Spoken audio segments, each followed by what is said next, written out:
Semoga nanti busnya gak penuh deh. Anin merasa takut dan bimbang, sehingga pikirannya saat itu begitu menyiksa Anin. Saat pintu bus terbuka, ia melihat bus sudah terisi setengah penuh. Hal ini membuatnya khawatir. Anin merasakan tangannya gemetaran dan perutnya mulai terasa mual. Aduh, rame banget sih ini. Gimana nih? Naik gak ya? Tapi kalau gak naik, aku bisa telat masuk dong. Tapi kalau naik, aduh,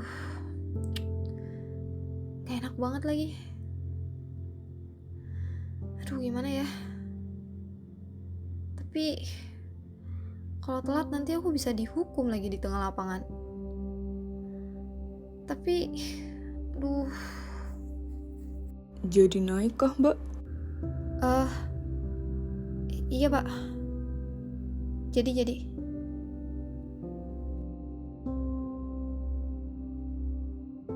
Anin tidak sengaja bertatapan dengan orang di sebelahnya. Pundaknya tiba-tiba menegang. Detik itu juga, Anin berharap bus yang ditumpanginya dapat melaju lebih cepat, sehingga ia bisa segera sampai di tujuan. Sekolahnya di mana, Nak? Di SMA Cerah Harapan, Bu. Oh, kelas berapa sekarang ini, Nak? 11, Bu. Anin merasakan sangat tertekan dan merasakan tangannya mulai berkeringat banyak. Oh iya, tetangga ibu, anaknya Bu Suno, si Niki juga sekolah di sana. Kamu kenal kah, Nak? Oh, ibu kira kamu kenal sama dia. Kalau dengan Ibu Sarah bagaimana? Beliau itu guru bahasa Inggris di sekolah kamu.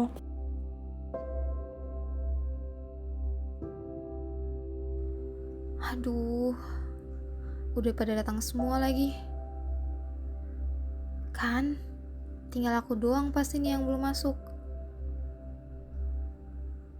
Kalau aku masuk, pasti deh diliatin sama semuanya. Aku takut. Mereka nih pasti udah mikir aku telat deh. Apa aku bolos aja ya ke UKS? Gak bisa. Aku hari ini ada presentasi masalahnya. Ambil nilai pula. Mana bisa aku biarin nilai aku kosong? Gimana ya? Kuat-kuatin dulu deh. Setelah beberapa lama, Anin memberanikan dirinya untuk masuk ke kelas. Ia kemudian membuka pintu ruangan kelas. Anin merasa tatapan teman-temannya seketika mencekik jalur pernafasannya. Seakan-akan oksigen tidak dapat masuk ke hidungnya.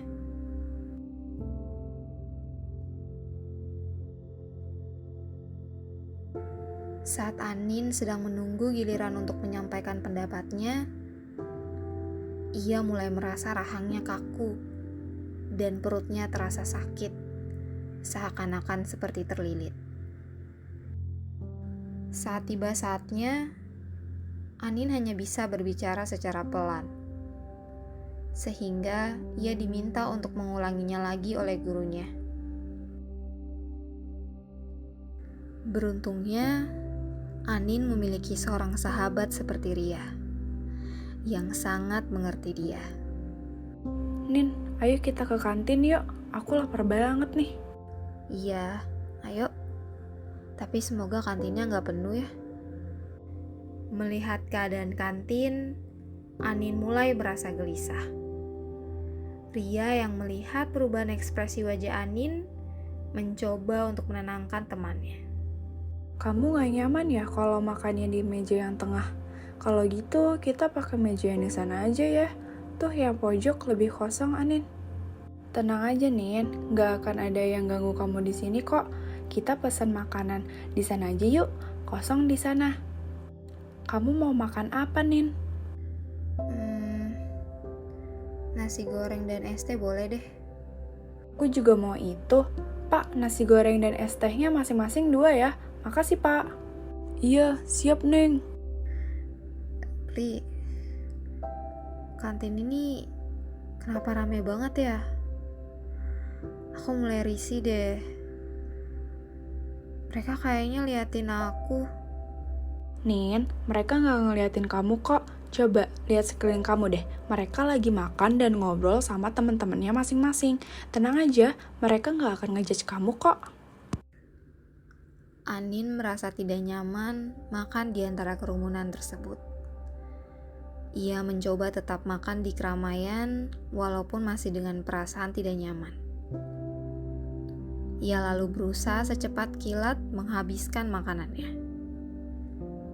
Setelah selesai makan, Anin langsung mengajak Ria untuk segera meninggalkan kantin. Ri, aku udah selesai makan nih. Ayo kita pergi yuk. Bentar, aku belum selesai. Kamu cepet banget makannya. Ya, aku nggak enak rasanya lama-lama di sini. Tunggu. Oke, 3 sop lagi deh. Setelah tim dibagi, Anin mulai bermain. Walaupun dengan badan yang gemetaran.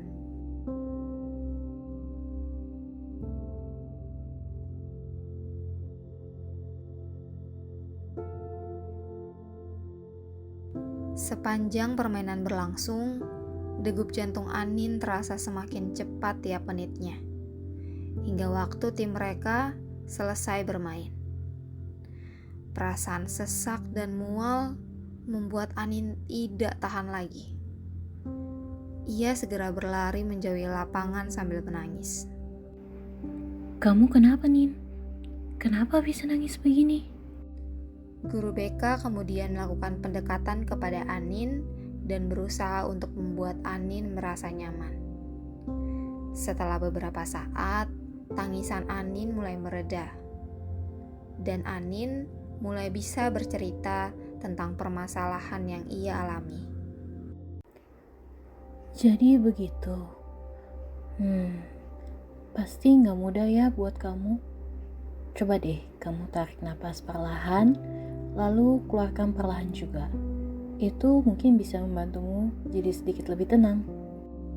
Setelah dirasa Anin sudah sedikit lebih tenang, guru BK pun kemudian mencoba memberikan kalimat afirmasi positif untuk Anin. Nak, tidak semua orang akan menilai kamu buruk loh, hanya dengan tatapan mereka atau dengan gestur-gestur yang sebenarnya gak ada arti khusus. Akan lebih baik jika kamu mengurangi asumsi buruk yang gak ada bukti nyatanya. Apakah kamu punya bukti bahwa mereka yang menatapmu sebenarnya itu tidak menyukai kamu atau berpikir jelek tentang kamu? Enggak sih, Bu. Tapi tatapan mereka, teman-teman kelas atau orang-orang lain, rasanya seperti menusuk saya, Bu. Apakah kamu pernah mengomunikasikan perasaanmu dengan mereka? Nah, coba deh untuk mengomunikasikan perasaanmu dengan teman-teman atau orang sekitar yang sering berinteraksi dengan kamu. Contohnya, ya keluarga kamu. Iya, Bu. Saya akan coba.